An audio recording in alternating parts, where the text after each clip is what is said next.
नमस्कार मित्रों, मैं कान्हा राम सैनी मेरे YouTube चैनल संस्कृत ज्ञान गदा में आपका स्वागत करता हूं। सांख्य कारिका का हम अध्ययन कर रहे थे और सांख्य कारिका में हमने अब तक 1 से लेकर 16 कारिकाओं का विस्तृत अध्ययन कर लिया था। आज के इस वीडियो में जो आगे की जो 2 कारिकाएं हैं, यानी 16वीं वो 17वीं और 18वीं कारिका है, इन दोनों कारिकाओं का आज हम इस वीडियो में अध्ययन करेंगे। जो 17वीं कारिका है, इसमें कहा गया है कि संगात प्रार्थत्वात् त्रिगुणादि विपर्यात् अधिष्ठानात् पुरुषो अस्ति भोक्तृभावात् केवल्यार्थम प्रवृत्तिश्च। यानी जो ये कारिका है 17वीं, इस कारिका के अंतर्गत जो सांख्य कारिका का एक तत्व है पुरुष तत्व, उस पुरुष तत्व की सिद्धि की गई है। इस पुरुष तत्व की सिद्धि के लिए इस कारिका के अंतर्गत 5 हेतु बताए गए हैं। उन 5 हेतुओं में जो सबसे पहला जो हेतु बताया गया है वो है संगात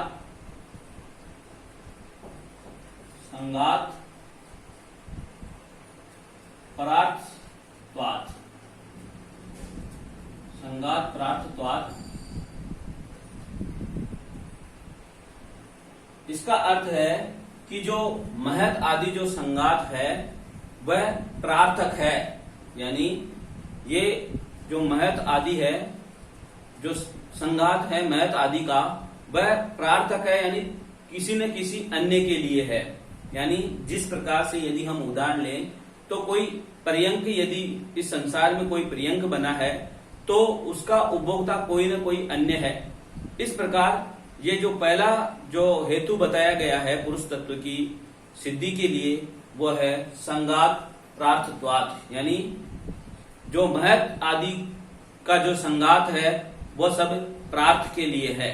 तो प्रार्थ के लिए है तो वो जो प्रार्थक जो तत्व है वह कोई न कोई अवश्य है।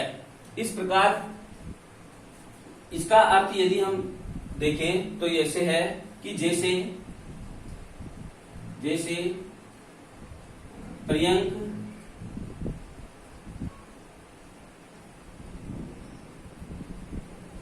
बनता है तो उसका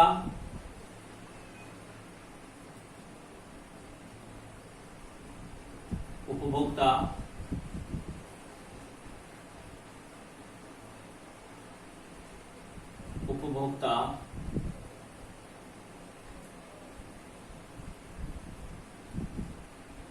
कोई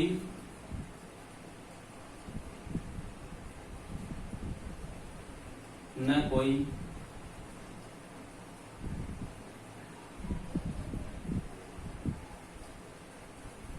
अवश्य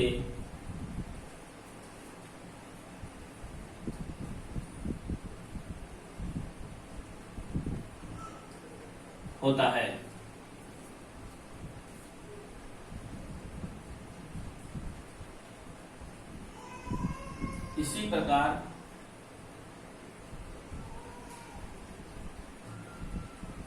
इसी प्रकार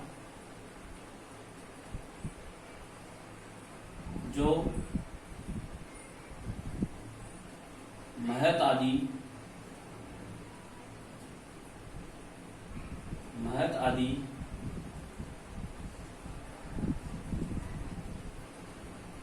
संगात हैं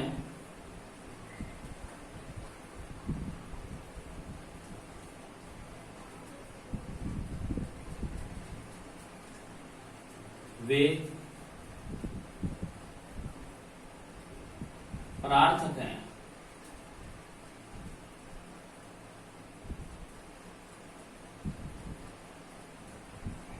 वे प्रार्थक हैं, अतः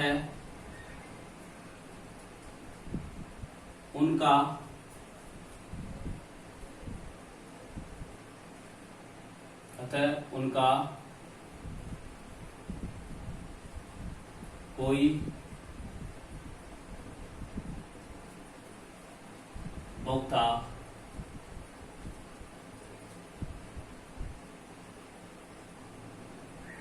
अवश्य ही होगा।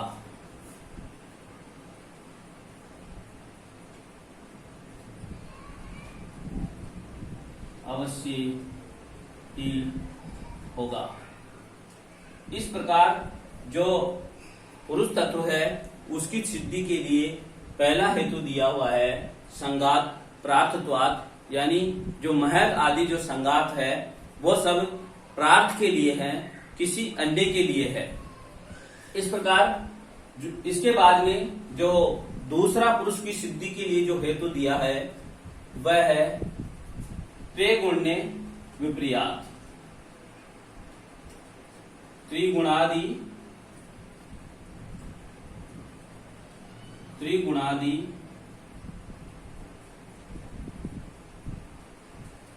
विपर्यात्।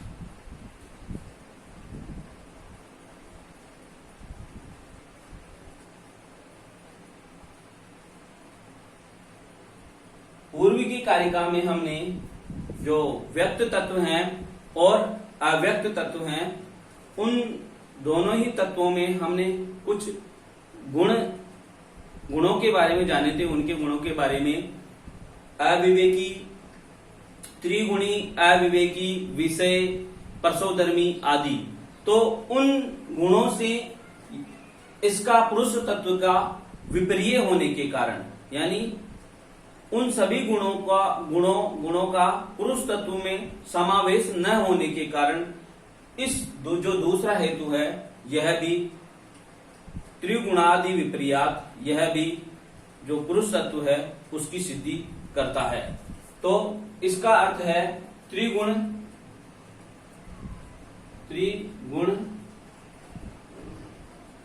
अविवेकी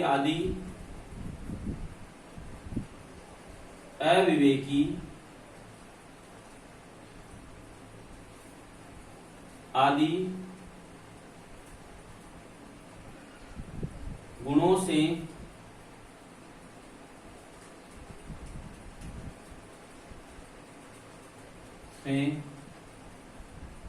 विपरीत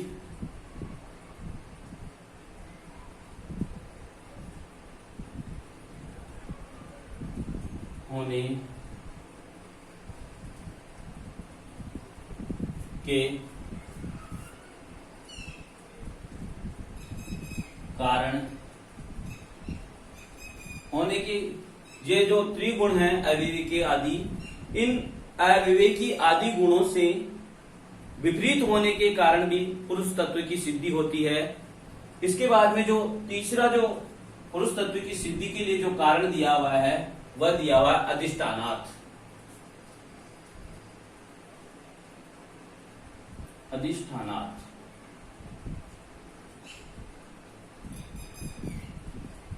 अधिष्ठानात् यानी अधिष्ठाता, यानी जिस प्रकार रथ घोड़े आदि का अधिष्ठाता उसका सारथी होता है, उसी प्रकार जो ये शरीर है इसका भी कोई न कोई अधिष्ठाता होगा। इस प्रकार से जो पुरुष तत्व है उसकी सिद्धि के लिए ये तीसरा हेतु दिया हुआ है अधिष्ठानात्। जैसे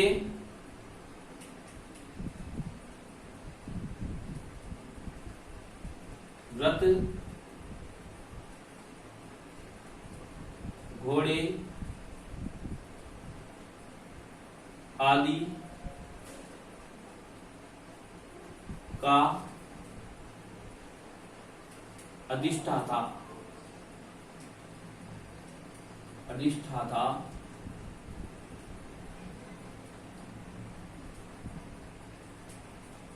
एक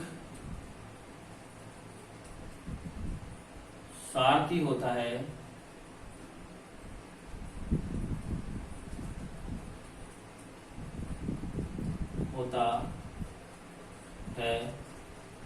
उसी प्रकार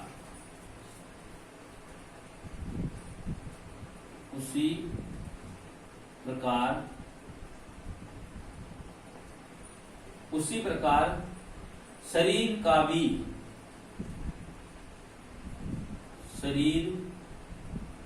का भी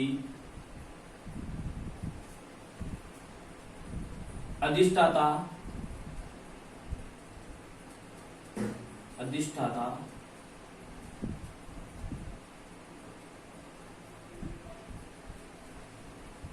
कोई न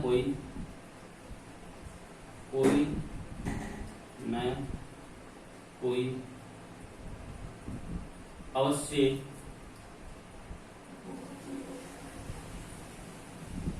होगा।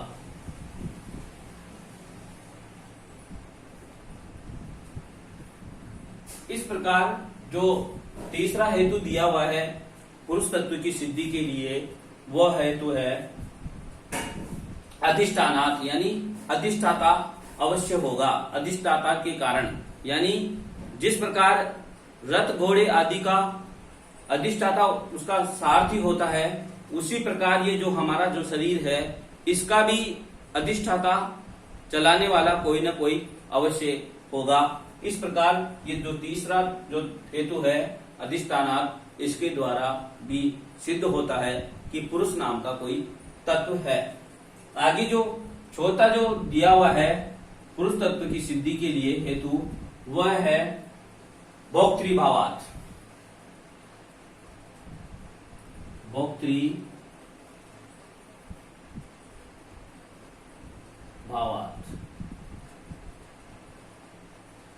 भोक्तृ भाव के कारण, यानी जो महत आदि जो 23 तत्व हैं उनका उपभोक्ता कोई न कोई अवश्य होगा।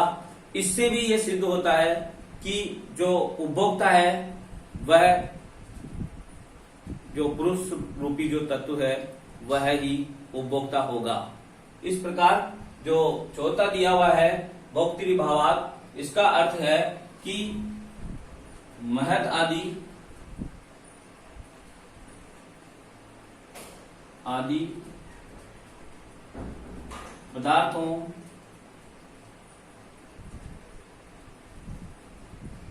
का कोई न कोई का भोग करने वाला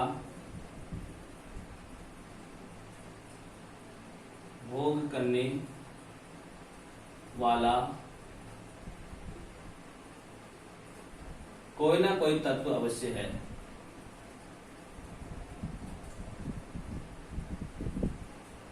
न कोई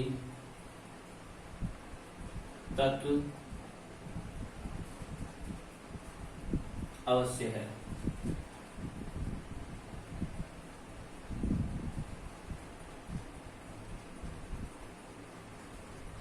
उसके बाद जो पांचवा कारण जो पुरुष तत्व की सिद्धि के लिए दिया हुआ है, केवल्यार्थम प्रवृत्तिश्च।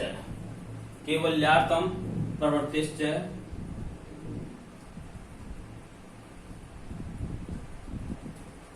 केवल्यार्थम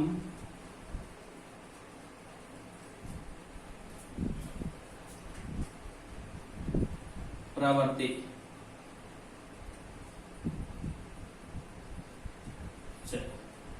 ये पुरुष तत्व की सिद्धि के लिए पांचवा कारण दिया है कि केवल्यार्थ। केवल्यार्थ का अर्थ होता है मोक्ष। मोक्ष में परवर्ती होने के कारण भी पुरुष तत्व की सिद्धि होती है। अर्थात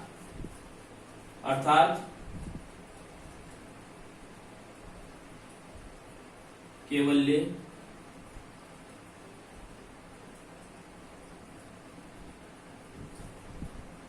केवल्य का अर्थ होता है मोक्ष।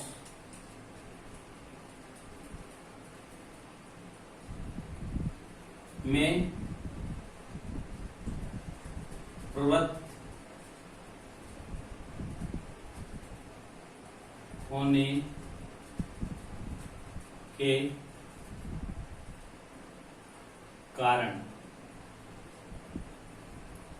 इन पांचों ही हेतुओं से यह सिद्ध होता है कि पुरुषो अस्ति, यानी पुरुष नामक एक तत्व भी है। पुरुष नामक कोई तत्व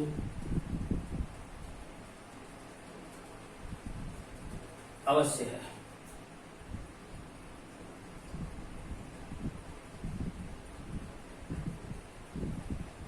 इस प्रकार जो पुरुष है, पुरुष की सिद्धि के लिए इस कारिका में 5 हेतु दिए हुए हैं।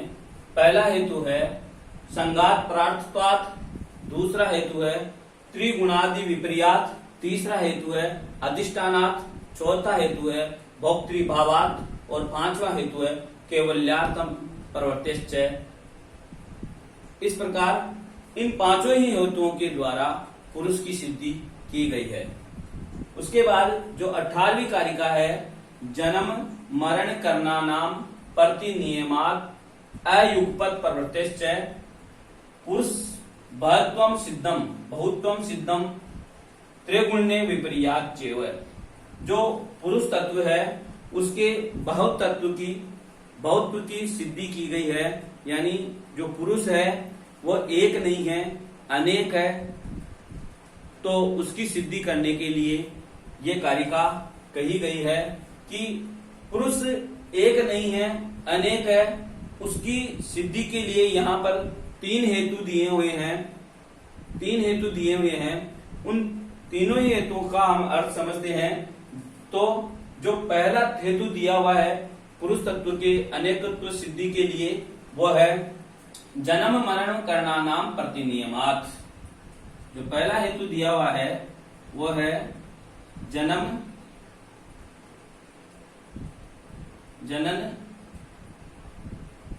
मरण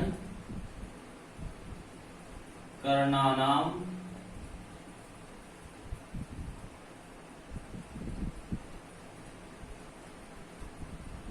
प्रतिनियमात्।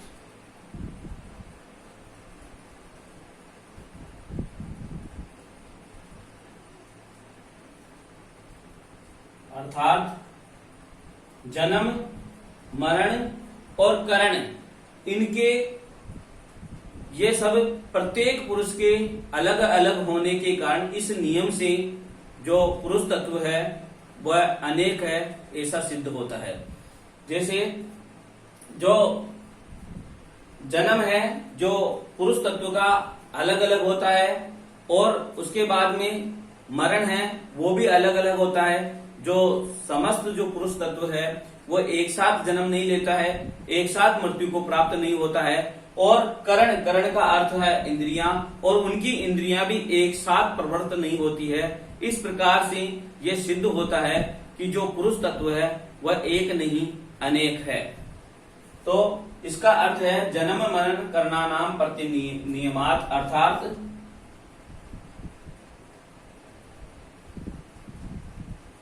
पुरुष एक नहीं अनेक है।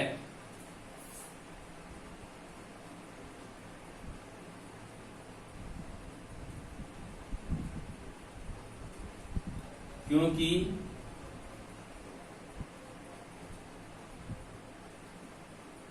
सबके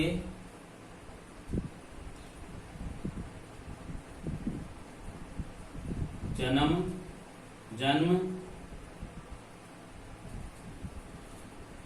सबके जन्म मरण और करण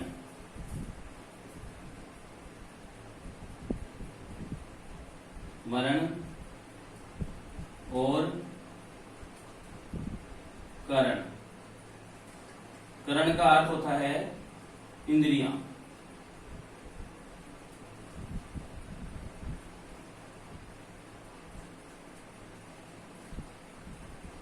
अर्थात पुरुष एक नहीं अनेक है, क्योंकि सबके जन्म मरण और करण इंद्रियां, करण का अर्थ होता है इंद्रियां, अलग अलग है, अलग अलग होती है।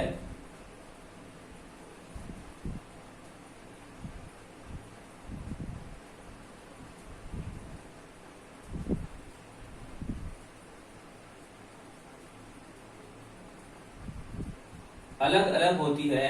इस कारण यह सिद्ध होता है कि जो पुरुष तत्व है वह एक नहीं अनेक है। जो पुरुष तत्व के अनेकत्व सिद्धि के लिए जो दूसरा यहाँ पर हेतु दिया हुआ है वो दिया हुआ है अयुगपत प्रवृत्तिश्च। अयुगपत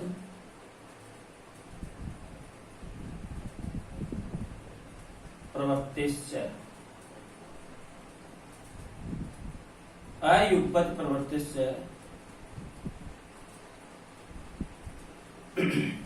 अयुगपत प्रवृत्तिश्च का अर्थ होता है कि एक साथ सभी कार्यों में प्रवृत्त न होना, एक साथ सभी का सभी कार्यों में प्रवृत्त न होना, यानी जो सभी जो पुरुष तत्व हैं वह अलग अलग होने के कारण, अनेक होने के कारण एक ही कार्य में एक समान समय पर एक साथ प्रवृत्त नहीं होते हैं। इससे भी यह सिद्ध होता है कि जो पुरुष तत्व है वह एक न होकर के अनेक है। तो इसका अर्थ होता है कि जो एक साथ प्रवृत्त न होने के कारण, यानी सभी पुरुष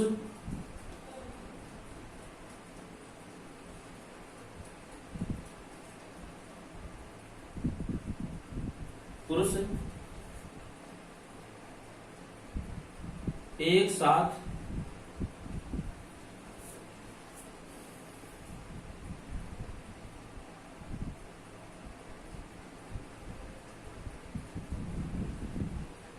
किसी कार्य में प्रवृत्त नहीं होते हैं। इससे भी यह सिद्ध होता है कि जो पुरुष तत्व है वह एक न होकर करके अनेक है। इसका जो पुरुष तत्व के अनेकत्व की सिद्धि के लिए यहाँ पर जो तीसरा हेतु दिया गया है वो है त्रिगुण्य विपर्याच्च। तीसरा हेतु दिया हुआ है वह है त्रिगुण्य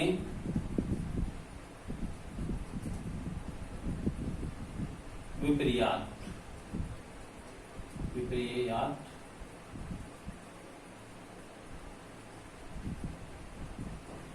इसका अर्थ है कि जो त्रिगुण है सत्व, रज और तम, इनकी विपरीतता से भी यह सिद्ध होता है कि जो पुरुष तत्व है वो अनेक है। यानी जो किसी पुरुष में सत्व तत्व की जो सत्व गुण है उसकी अधिकता होती है तो वो सुख को प्राप्त कर रहा है, और किसी पुरुष में जो रजो जो है गुण उसकी अधिकता होने के कारण वह दुख को प्राप्त कर रहा होता है, और किसी पुरुष में तमो गुण के अधिकता होने के कारण वह मोहात्मक रूप को प्राप्त कर रहा है। इस प्रकार इससे भी ये सिद्ध होता है त्रिगुण्य विपर्यात, यानी तीनों गुणों की विपरीतता से कि जो पुरुष तत्व है वह एक न होकर के अनेक है। तो यहां पर हम इसका अर्थ लिखेंगे तो कोई पुरुष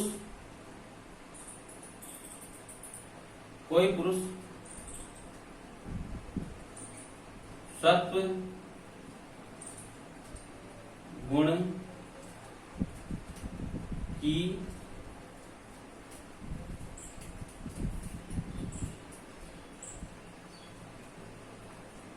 अधिकता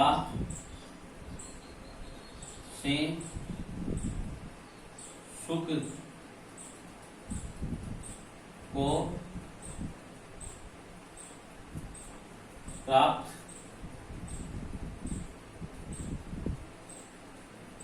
कर रहा होता है,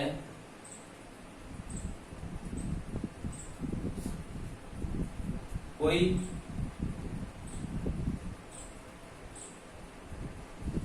पुरुष रजो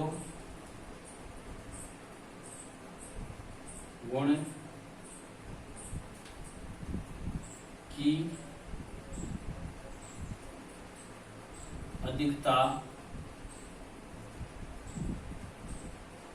से दुख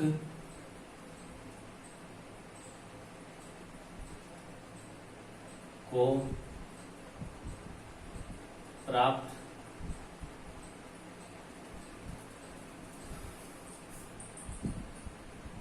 कर रहा होता है तो कोई पुरुष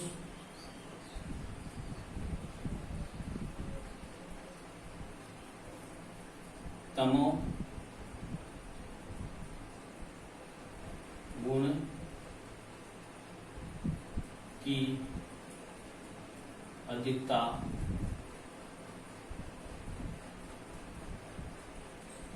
से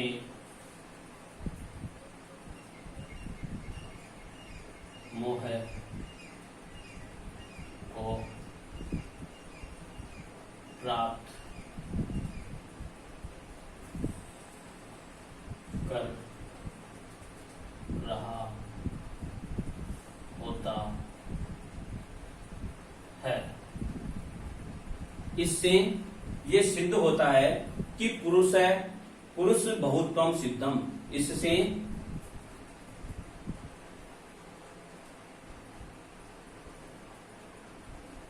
यह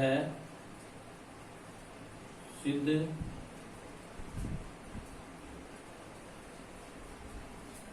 होता है कि पुरुष एक न होकर अनेक है। इस प्रकार जो ये 17वीं और जो 18वीं कारिका है, इनमें 17वीं कारिका में पुरुष तत्व की सिद्धि के लिए 5 कारण बताए गए हैं और जो 18वीं कारिका है उसमें पुरुष तत्व के अनेकत्व के लिए यानी बहुत्व के लिए एक न होकर के अनेक होने की इसको सिद्ध करने के लिए 3 कारण जो बताए गए हैं वो है, पहला कारण जन्म मरण करना नाम प्रतिनियमात, दूसरा कारण युगपत प्रवृत्तिश्च और तीसरा कारण त्रैगुण्य विपर्यात। इन तीनों हेतुओं से ये सिद्ध होता है कि पुरुष बहुत्वम सिद्धम यानी पुरुष तत्व है जो एक न होकर के अनेक है। इस प्रकार जो ये 2 कारिकाओं का अर्थ मेरे द्वारा समझाया गया है। यदि मेरा वीडियो आपको अच्छा लगा तो इसको लाइक करें, शेयर करें और मेरे चैनल को सब्सक्राइब करें। धन्यवाद।